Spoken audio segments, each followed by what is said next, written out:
Hi, Science Story here. Today, I'm going to explain an American drama thriller film called Hide and Seek. Spoilers ahead. Watch out and take care.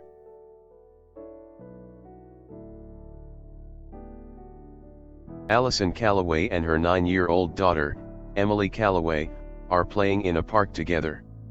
Allison's husband and psychologist, Dr. David Callaway, is there too. He watches them play. At night, Allison and Emily play a game of hide and seek, after which Allison tucks Emily to bed. Allison seems to be worried about something. David asks her about it, but she dismisses it. Allison then goes to take a bath. However, around 2 in the morning, David wakes up to see Allison still not in bed. He goes to check the bathroom, where he is terrified to see Allison sitting on a bloodied tub. She had committed suicide by cutting her wrist. Emily stands in the doorway as she watches David hugging Allison's body and crying. Cut to a few days later, Emily is in a children's hospital and seems depressed. David talks to his colleague and good friend, Dr. Catherine Carson, and decides that it would be best if he and Emily moved to the countryside for some time. Catherine is close to Emily as well. She hugs Emily and wishes her goodbye, and they leave. Emily brings her cat with her to the new place. David and Emily are finally at their new home. It lies in an area surrounded by woods and is very quiet. They are welcomed by a sheriff and the owner of the house. As they are looking around, Emily disappears. They find her near the woods staring at something. That night, Emily doesn't eat anything and insists on sleeping early. David tries to cheer her up, but the girl is traumatized by her mother's death. He then gives her a diary to write down her feelings, after which Emily wishes her favorite doll named Alex good night before going to sleep. The following day, David is unboxing his belongings in his study room, when Emily goes into the woods following a butterfly. In the end, she sees a cave.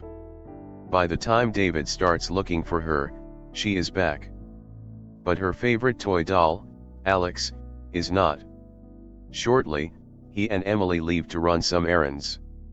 As David is pumping gas into his vehicle, he sees a woman playing with a little girl.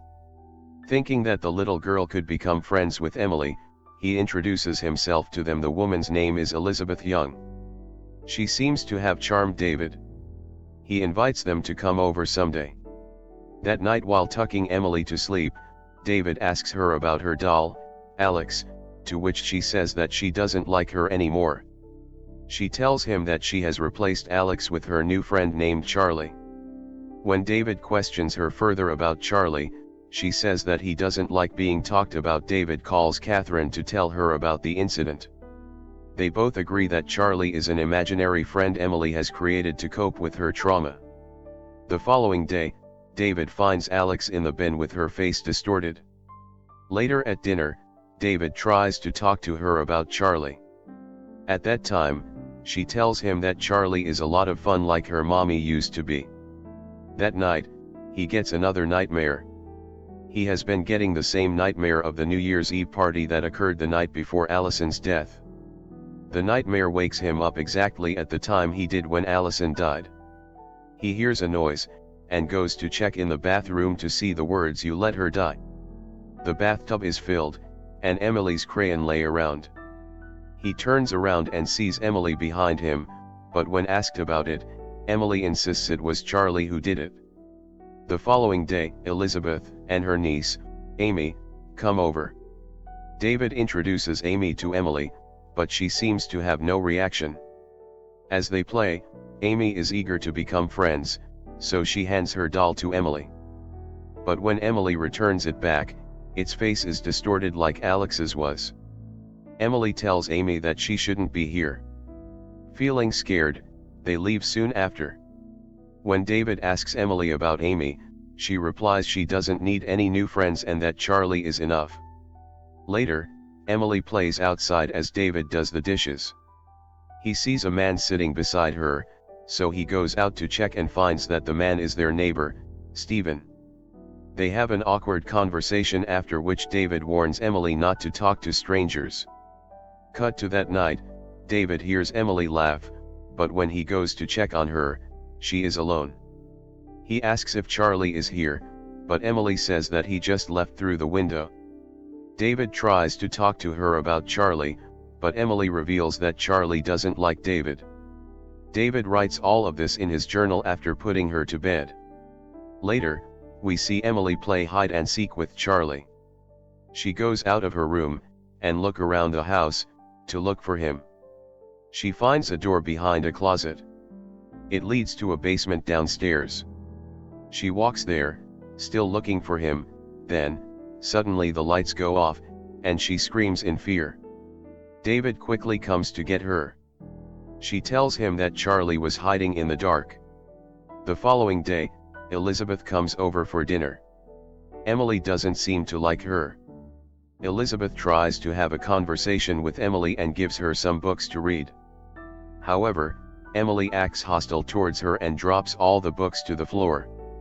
Seeing this, David demands her to go to her room. Soon, Elizabeth leaves. That night, David again wakes up exactly at 2:06. There is a noise coming from the bathroom. He goes in to check and sees the words, "Now look what you've done." The bathtub is full of dirty water.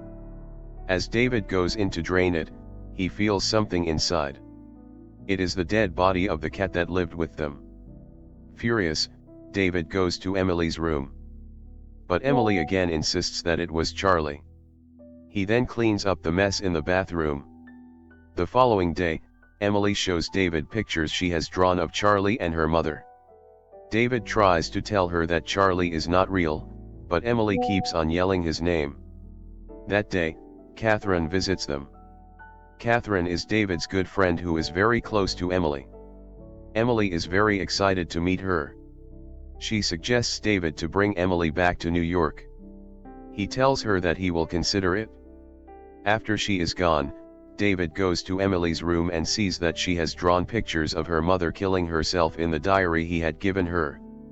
Elizabeth comes over again that day, but David doesn't hear her knocking, so she comes in and goes into Emily's room. She has come to make amends with Emily, but Emily tells her that she is playing hide and seek with Charlie, and points at the closet. As Elizabeth opens the closet, she is attacked by someone and falls down the windows. After few hours, a sheriff comes over to ask about Elizabeth. The sheriff informs David that he had found Elizabeth's car crashed down the road, and her niece told him that she had come here. But David knows nothing about the incident. The sheriff then asks Emily about her, but she lies and tells him that she hasn't seen her. After he is gone, David senses something wrong. He sees the window broken. Emily is crying hysterically. She shows him the time. It is exactly 2:06 again. David rushes to the bathroom to see some words written on the shower curtain. "Can you see now?" He opens it and is terrified to see a dead Elizabeth lying in the tub. He rushes back to a crying Emily, but she still insists that it was Charlie. She says she cannot tell David anything about him. Then, David locks her in the room and rushes out. Shortly after, we see someone open the door for her. Emily then calls Catherine to tell her she doesn't want to play with Charlie anymore. David, on the other hand, decides to get rid of Elizabeth's body. But when he goes into the bathroom, the body is already gone. Emily says that Charlie just left with it. This has gone too far. David is now furious and is determined to find out who Charlie really is. He runs outside to search for him. Suddenly, his neighbor Stephen appears behind him, and demands to see Emily because he has heard noises from their house. David attacks him, assuming that this whole time, he is Charlie. He rushes back to his home and locks the doors. He tells him to stay away from his daughter. Emily hugs him in fear and begs not to make her see Charlie again. David then walks into his study room, where he is surprised to see that none of the boxes have been opened since they moved here. Even the journals are blank. He is in shock because he has been in the study writing his journal several times after the move. Suddenly, everything comes back to him. We see that the person Emily met at the cave that day was David. he realizes that he has dissociative identity disorder, and Charlie is not imaginary at all, Charlie is David himself.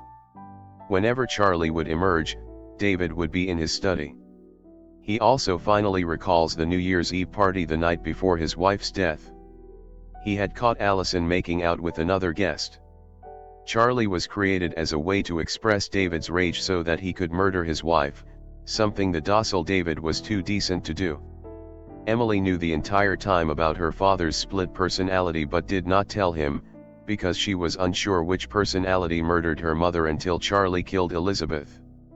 Every time Charlie comes out, David doesn't remember anything. When David comes to realize this, Charlie's personality completely takes over him. He tells Emily that Daddy is gone. Luckily, the neighbor has called the sheriff, who comes to check on David. He finds Emily in her room when the lights go off. The sheriff goes downstairs to check. However, he is killed by Charlie. Charlie senses that Emily doesn't like him anymore. He starts a game of hide and seek and starts to count. Emily rushes to her room. Just then, Catherine arrives. As she moves down the basement, Charlie appears behind her and pushes her down. He locks her there, where she finds the sheriff's dead body.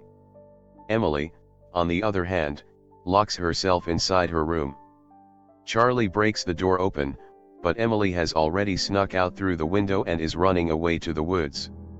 She hides in the cave. Catherine takes the sheriff's gun and runs to save Emily. Before Charlie can get to Emily, Catherine reaches the cave as well. But Charlie pretends to be David, and when she lets her guards down, he attacks her again. Emily stops Charlie from killing Catherine by distracting his attention to herself. As Charlie moves closer to kill Emily, Catherine comes in between them and shoots him to death. Cut to a few months later, Emily and Catherine have moved back to New York. They live happily now. The movie ends as the camera zooms into Emily's drawing of herself and Catherine, where she has two faces, suggesting that she might also have two personalities like her father. Now, for the explanation of the movie. It is clear by the end of the movie that David and Charlie are the same person. David has a mental disorder called dissociative identity disorder, which is ironic because David himself is a psychiatrist. When Charlie murdered Allison that night, David was unknown to any of this. Even when they moved houses, Charlie did not go away. Every time Charlie arrives, David is seen in his study room writing or listening to music. But he had never even unboxed his belongings in that room. Even his notebook is empty. This suggests that he hallucinated all of it to avoid coming face to face with his other personality. In the movie, we also see Emily being hostile. She even purposely disfigured the face of Amy's doll. There are three possible reasons. The first reason is that she might do it out of dislike for Amy's aunt, Elizabeth. Second, she might do it in order to frighten Amy into staying away, so that Charlie wouldn't hurt her. The third possibility is that Emily was displaying the pathological side of herself. That's my explanation for the movie Hide and Seek. Subscribe for more videos like this, turn on notifications, and leave a like to help the channel out. Thank you for watching.